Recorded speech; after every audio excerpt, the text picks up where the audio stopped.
Hello everyone, welcome to Sarkari. Let's start today newspaper discussion. Markets, global circumstances और guide of energy purchase. India के द्वारा Russia से crude oil import करने के basis के ऊपर यूएस के द्वारा 25% टैरिफ, रेसिप्रोकल टैरिफ के बेसिस के ऊपर इंक्रीज किया गया। टैरिफ जो देखा गया है कि किस तरह से जो अदर कंट्रीज के साथ साथ इंडिया के ऊपर एक्सपेंड किया गया। रिसेंटली ट्रंप के द्वारा अनाउंस किया गया कि पाकिस्तान में मैसिव ऑयल रिजर्व जो मिले हॉट एयर के बेसिस के ऊपर, उनके ऊपर यूएस के द्वारा इन्वेस्ट किया जाएगा ताकि मैसिव ऑयल रिजर्व्स वो उनको यूज किया जा सके सरप्राइजली जो पाकिस्तान की इकोनॉमी को प्रोड्यूस करने के लिए। क्योंकि लाइक सऊदी अरब, ईरान, वेनेजुएला की तरह इस्लामाबाद भी डबल कर सकता है, डिपेंड हो सकता है हेवीली ऑयल एनर्जी इंपोर्ट्स के ऊपर, ड्वेलिंग हाइड्रोकार्बन प्रोडक्शन के थ्रू, ताकि इंस्पायर किया जा सके। लेकिन जब हम बात करते हैं किस तरह से जो रेसिप्रोकल टैरिफ की नीति है, उसकी वजह से ग्लोबल इंस्टीट्यूशन जो डब्ल्यूटीओ, आईसीजी, आईसीसी या वर्ल्ड बैंक के द्वारा, आईएमएफ के द्वारा, वर्ल्ड ट्रेड ऑर्गेनाइजेशन के द्वारा जो नेगोशिएशन है उनको किस तरह से डील किया जाना चाहिए, या उनकी वजह से लगने वाले अदर कंट्रीज के ऊपर जो इम्पैक्ट पड़ता है, या सेल्फ इंटरेस्ट के लिए पावरफुल कंट्रीज के द्वारा जो जियो पोलिटिकल सर्कमस्टांसिस का यूज किया जाता है, उनके क्या इफेक्ट होंगे। स्पेसिफिकली जब हम इंडिया की बात करते हैं तो इंडिया के लिए एग्रीकल्चर प्रोडक्ट्स के साथ साथ जीएम क्रॉप्स जिनके ऊपर इम्पोर्ट के ऊपर बैन है, जिसमें सोयाबीन और ऑलिव अदर ऑयल्स के जो बेसिस सीड्स के ऊपर, इसके अलावा एग्रीकल्चर बेसिस पर देखा जाता है कि किस तरह से इंडिया नेगोशिएट करेगा स्पेसिफिक कैटेगरी के ऊपर। स्पेसिफिकली जब हम टेक्सटाइल की बात करते हैं, जो PM mega integrated textile region apparel parks है जो स्टेब्लिश किए गए हैं तमिलनाडु, गुजरात, कर्नाटका, मध्य प्रदेश, उत्तराखंड, महाराष्ट्र के अंदर, जिनका आउटलेट 4,445 करोड़ रखा गया है लास्ट 27-28 के लिए, जिसका टारगेट 2030 तक $100 बिलियन का है। उनके बेसिस के ऊपर क्या इफेक्ट पड़ेगा टेक्सटाइल में, जब की मार्केट की यूएस जो है वो की मार्केट है। इंडिया रेडीमेड गारमेंट्स का जो एक्सपोर्ट करता है, शेयर ऑफ इंडिया का टोटल गारमेंट्स 2024 के अकॉर्डिंग 33%। उसके साथ साथ एईपीसी के द्वारा कहा गया कि इंडिया का जो presence in US garment import market है वो इंक्रीज किया है 4.5% का 2020 से 5.8% 2024 के अंदर। किस तरह से जो क्लोजेस्ट सेक्टर है उसके साथ साथ एमएसएमई के ऊपर क्या इफेक्ट पड़ेगा डोनाल्ड ट्रंप के द्वारा इंपोज किए गए टैरिफ की वजह से। इसके देख सकते हैं किस तरह से ड्यू सेक्शन 232 जो आउटलेट करता है 40 बिलियन वर्थ एक्सपोर्ट के साथ साथ इंडिया के जो मर्चेंडाइज एक्सपोर्ट्स है यूएस के लिए, वो एक्सपोज करते हैं 25% एडिशनल ड्यूटीज को इम्पोज की गई यूएस प्रेसिडेंट डोनाल्ड ट्रंप के द्वारा। जो रीजन है कंफर्ट ब्लो हैवी सेक्टर्स के ऊपर, एमएसएमईज के ऊपर। इसके साथ साथ चेंजेस करता है इंडिया गुड्स जो शिपमेंट किए जाते हैं यूएस फिजिकल ईयर 26 के अंदर 86.7 बिलियन। इसके अलावा sale of at well down 1.3%। और जब अदर ड्यू सेक्शंस की बात करते हैं, जो स्पेसिफिकली एग्जेम्प्ट करता है 40 बिलियन वर्थ एक्सपोर्ट को US current value withdraw impact के ऊपर हाईली टैरिफ की वजह से, फिजिकल ईयर 26 के अंदर 19.8% कंट्री का ओवरऑल एक्सपोर्ट के ऊपर इफेक्ट देखने के लिए मिलेगा। India LNG crude import from US में राइज। रिसेंटली चार्ट के थ्रू देख सकते हैं कि किस तरह से हम इंडिया के इंपोर्ट डिपेंडेंसी की देखते हैं। क्रूड ऑयल के लिए 85% डिमांड जो है इंपोर्ट के थ्रू इंडिया की कंप्लीट की जाती है, जिसमें से शेयर ऑफ फिजिकल ईयर 20 और 25 के अंदर देख सकते हैं किस तरह से नीदरलैंड के द्वारा 21%, यूएई के द्वारा 10%, सिंगापुर के द्वारा 8%, ऑस्ट्रेलिया 7%, यूएस 7% और अदर्स के द्वारा 47% का शेयर है। इसके साथ साथ जो एलपीजी सप्लाई देखते हैं वो US, Qatar, UAE, Oman, Angola जैसी कंट्रीज के ऊपर रखा जाता है। इंडिया के जो एक्सपोर्ट है वो much as 97% solar production to US के लिए। 25 के अंदर around 19% of Indian LPG imports कम आए हैं यूएस से। इंडियन रैंक करता है 7th largest exporter of the refined petroleum items, जो यूएस को अकॉर्डिंग 7% है एक्सपोर्ट ईयर फिजिकल ईयर 25 के अंदर। जो पेट्रोलियम एक्सपोर्ट आइटम्स है ग्राफ्स के थ्रू रिप्रेजेंट किए गए किस तरह से nation which Indian export petroleum items, refined petroleums के जो आइटम्स है वो इंडिया के द्वारा एक्सपोर्ट किए जाते हैं डिफरेंट कंट्रीज को। Tariff to spark job losses warn textile exporters. India के 37 बिलियन टेक्सटाइल एक्सपोर्टर इंडस्ट्री जो फाइंड करती सेल्फ प्राइस डिसएडवांटेजेस होगा। बांग्लादेश, वियतनाम, इंडोनेशिया के द्वारा फेस किए जाते लो ड्यूटीज, जिसमें 80% ऑफ प्रोडक्ट्स जो है वो कंसंट्रेट करते हैं एमएसएमई क्लस्टर्स के साथ साथ sector employment 45 million people directly employ करते हैं। जब हम यूएस के क्रिटिकल मार्केट की बात करते हैं, जो इंडिया के readymade garments 33% total garment export किए गए, उसके साथ साथ यूएस में जो रेडीमेड गारमेंट इंपोर्ट रेज हुआ है वो 4.5% से 6% के बेसिस के ऊपर। यूएस के बाद चाइना के द्वारा 21.9%, वियतनाम, बांग्लादेश टुगेदर जो है वो इन 3 नेशन के द्वारा सप्लाई किए जाते हैं 49% ऑफ यूएस के जो रेडीमेड गारमेंट इंपोर्ट्स किए जाते हैं 24 के अंदर। Honouring annadata to build a prosperous nation, PM Kisan Nidhi scheme के द्वारा जो 20th instalment more than 20,500 crore को डायरेक्ट बैंक ट्रांसफर किया गया 9 करोड़ 70 लाख फार्मर्स को प्रधानमंत्री नरेंद्र मोदी जी द्वारा, जिनमें अनाउंस किया गया कि किस तरह से 3.17 lakh crore has been release to farmer from Kisan Samman Nidhi, जो वर्ल्ड का लार्जेस्ट डायरेक्ट बैंक ट्रांसफर है। एनुअली असिस्ट करता है 6,000 फार्मर्स को। मोर देन 85% फार्मर जो है किसान बेनिफिशरीज है स्मॉल और मार्जिनल फार्म्स के। At least one among the 4 PM किसान बेनिफिशरीज में एक वुमेन है। जब हम सपोर्ट फार्मर्स की बात करते हैं तो ई मार्केट के द्वारा कनेक्ट किया गया ई नाम प्लेटफॉर्म्स के द्वारा, ताकि जो मिडिल मैन है उसकी प्रॉब्लम्स को सोल्व किया जा सके। फर्टिलाइजर्स के ऊपर सब्सिडी प्रोवाइड की जाती है ताकि 14 लाख करोड़ पास्ट 11 ईयर के अंदर टाइमली सप्लाई किए गए फर्टिलाइजर्स को फार्मर्स के अफोर्डेबल प्राइस के ऊपर पर ड्रॉप मोर क्रॉप जैसी स्कीम्स के थ्रू माइक्रो इरीगेशन को प्रमोट किया जाता है ताकि वाटर को सेव किया जा सके। 42 lakh hectare to 100 lakh hectare तक प्रमोट किया गया स्कीम्स को। फसल बीमा योजना के through 1.83 lakh crore paid farmers को कंपनसेट किया गया लॉस में ड्यू क्लाइमेट नेचुरल क्लाइमेटीज की वजह से। Manufacturing growth in July hit 16 months higher. Recently Indian manufacturing sector की जो ग्रोथ है वो स्ट्रेंथन की गई है 16 मंथ में 59.1%, जो फास्टर इंक्रीज करती है न्यू ऑर्डर को, आउटपुट एम करती है फेवरेबल डिमांड कंडीशंस को, जो रिप्रेजेंट करता है कि मैन्युफैक्चरिंग मर्चेंडाइज के द्वारा जो इंडेक्स है वो रेज किया है 58.4% टू 59.1%, स्ट्रेंथन करता है इंप्रूवमेंट को, हेल्थी दिखाता है सेक्टर के रिप्रेजेंट परचेसिंग मार्जिन इंडेक्स के द्वारा 50% मीन्स एक्सपेंशन देखने के लिए मिला है, जो फर्स्ट कंटिन्यू करता है हायर करना एक्स्ट्रा स्टाफ को स्टार्ट एंड क्वार्टर 2 के अंदर, जो एटलीस्ट हाइयर है 8 मंथ का। 93 इंडिकेट्स करते हैं employment under sufficient current requirement के बेसिस के ऊपर। Prosperity in every part, progress in every corner, 20,500 crore to 9.71 crore farmers के ऊपर इंस्टॉल किए गए प्रधानमंत्री किसान सम्मान योजना। 52 डेवलपमेंट प्रोजेक्ट्स के अंदर 2,200 करोड़ इनोग्रेट किए गए ताकि दिव्यांग और सीनियर सिटीजन्स के लिए डिस्ट्रीब्यूट किए गए 200+ मेजर प्रोजेक्ट लॉन्च किए गए ताकि वाराणसी को जोड़ा जा सके, और 47 ग्राम पंचायत के अंदर जल जीवन मिशन के साथ जोड़ा गया। रेल लाइन और अदर कनेक्टिविटीज के साथ मेजर प्रोजेक्ट्स को इनिशिएट किया गया। एंटायर हिमाचल में Venice supreme court sound environment alarm. Recently Himachal Pradesh के अंदर जो डिजास्टर्स देखे गए एनवायरमेंट सिचुएशन के बेसिस के ऊपर सुप्रीम कोर्ट के द्वारा हाईलाइट किया गया कि किस तरह से क्लाइमेट रेजिलियंस स्ट्रक्चर को प्रमोट किया जाए।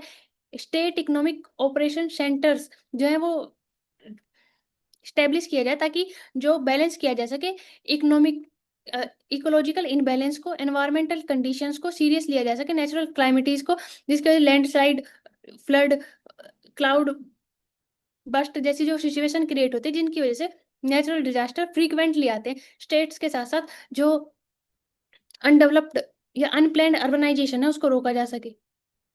इकोलॉजी को बैलेंस करने के लिए सब्सटेन रिसोर्स के लिए मल्टी स्टोरेज बिल्डिंग फैसिलिटीज बनवाकर ताकि रिसेंटली अगर हिमाचल प्रदेश की बात करें तो 1539 करोड़ का जो मानसून के अंदर लॉस देखने के लिए मिला, उसे इन्वेस्ट किया जा सके, इकोलॉजी के सेंसिटिव एरियाज को हॉटस्पॉट करके एनक्रोचमेंट बढ़ाया जा सके, ओवरऑल जो जनरेशन नॉइज पोल्यूशन है उसको कम किया जा सके, ट्रैफिक की वजह से या ओवर पॉपुलेशन की वजह से होने वाले इश्यूज को, हिल स्टेशंस को सिक्योरली, क्राउड मैनेजमेंट और क्वांटिटी बेसिस के ऊपर सब्सटेंट प्लानिंग के ऊपर कंजर्व किया जा सके। A democracy growth at home. Recently प्रधानमंत्री नरेंद्र मोदी जी द्वारा चोल साम्राज्य की रेफरेंस के ऊपर बताया गया कि किस तरह से गंगा कोंडई चोलपुरम के द्वारा जो इंडियन डेमोक्रेसी है कितने मैग्ना कार्टा से भी पहले देखने के लिए मिलती है, जहां पर डिफरेंट तरीके से यूज किया जाता था। मैग्ना कार्टा से भी पहले बैलेट पोर्ट के बेसिस के ऊपर वोटिंग सिस्टम को, इसके साथ साथ जब हम कौटिल्य चाणक्य की अर्थशास्त्र देखते हैं जिसके अंदर लोकल यूनियन और स्टेट्स बेसिस पर एफिशिएंटली स्ट्रक्चर डेवलप करने की बात की गई, एजुकेशन को प्रमोट किया गया, क्वालिफिकेशन के साथ साथ डिमांड किया गया कि मैक्सिमम एज लिमिट जो है 70 ईयर्स तक रखी जाए, इलेक्शंस के लिए प्रमोट करती है कि जो डेमोक्रेटिकल स्ट्रक्चर किसी भी कंट्री के अंदर होना चाहिए वो बेसिकली इंडिया के अंदर 90-20-80 या फिर जब हम 3 BC की बात करते हैं उस टाइम से देखने के लिए मिलता है। Gross GST collection up 7.5% to 1.96 lakh crore in July. Total refund stood in 27,147 crore, sharply 66.8% का ईयर ऑन ईयर अप देखने के लिए मिला है। जीएसटी रिफॉर्म्स 2017 के अंदर लाए गए, जिसके बाद जीएसटी रिफॉर्म 2.0 को कलेक्ट किया गया ताकि जीएसटी के अंदर जो चेंजेस है उसके साथ साथ जब हम बिलिंग या एमएसएमई इंडस्ट्रीज को डायरेक्टली जोड़ा जा सके और जीएसटी कलेक्ट करने के बेसिस को इंक्रीज किया जा सके। टोटल ईयर ऑन ईयर की जो रिफंड ग्रोइंग है वो उसके परसेंटेज को इंक्रीज करने के लिए गवर्नमेंट के द्वारा चेंजेस प्रमोट किए गए ताकि जीएसटी कलेक्शन जो है वो रेज हो सके और एक efficient physical sufficient inclusive structure को प्रमोट किया जा सके जीएसटी के साथ, जो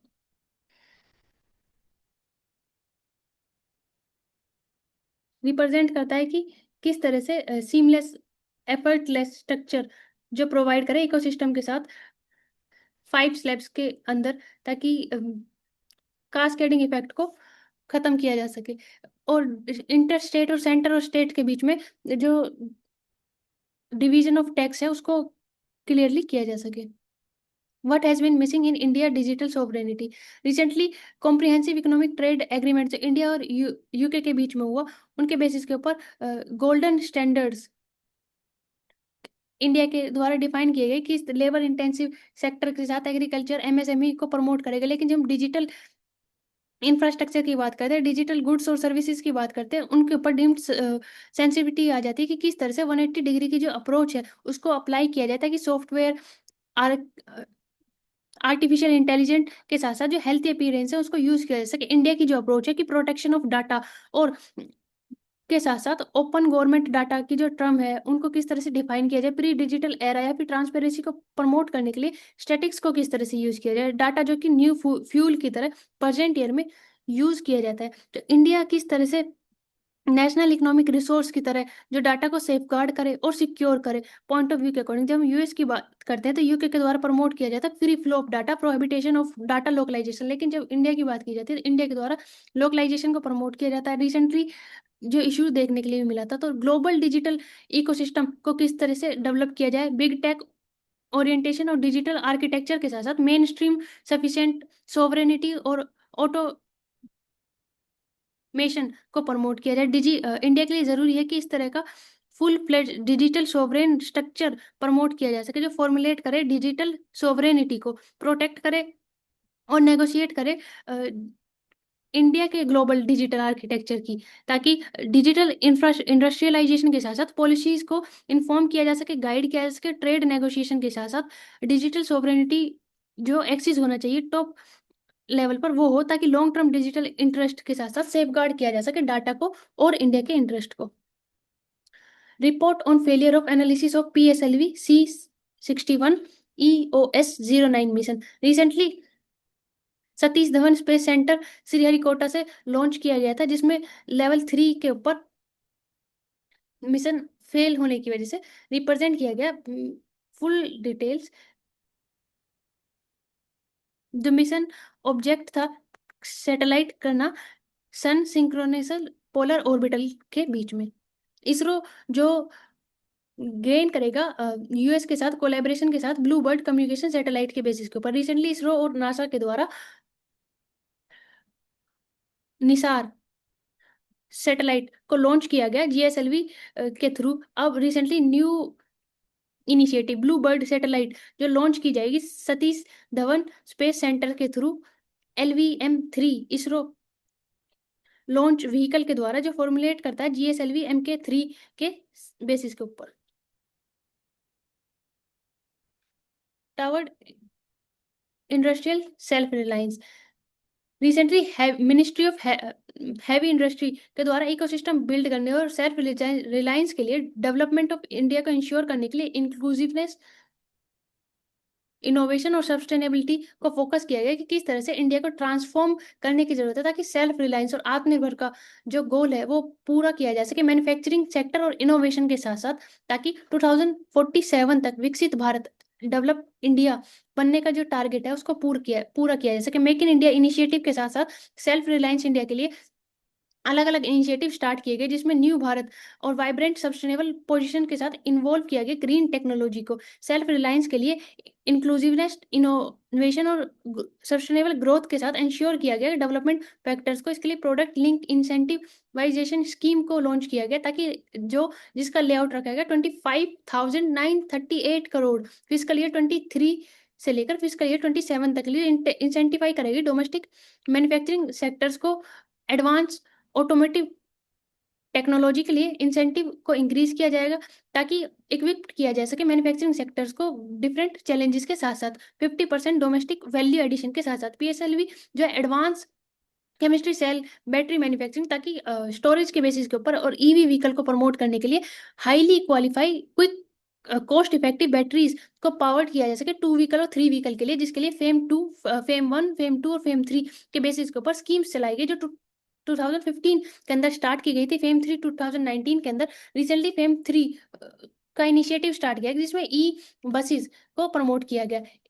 2 vehicle 3 wheeler buses ambulance truck के साथ मॉडर्नाइज किया गया ट्रांजेक्शन को ताकि सर्टिफाइड इंफ्रास्ट्रक्चर डेवलप किया जा सके। इसके साथ साथ जो इंफ्रास्ट्रक्चर में चार्जिंग इंफ्रास्ट्रक्चर को प्रमोट करने के लिए बेंगलुरु, दिल्ली, हैदराबाद, सूरत, अहमदाबाद जैसी सिटीज के अंदर प्रमोट किया गया ट्रांसपेरेंसी को, अर्बन ट्रांसपोर्टेशन को रिड्यूस किया जा सके पोल्यूशन को। इसके लिए एडिशनली 2000 करोड़ अलोकेट किए गए इंस्टॉल करने के लिए 22,100 fast chargers for E4 vehicles के लिए, 1800 बसेस के लिए, 48,400 2 व्हीकल और 3 व्हीकल के लिए।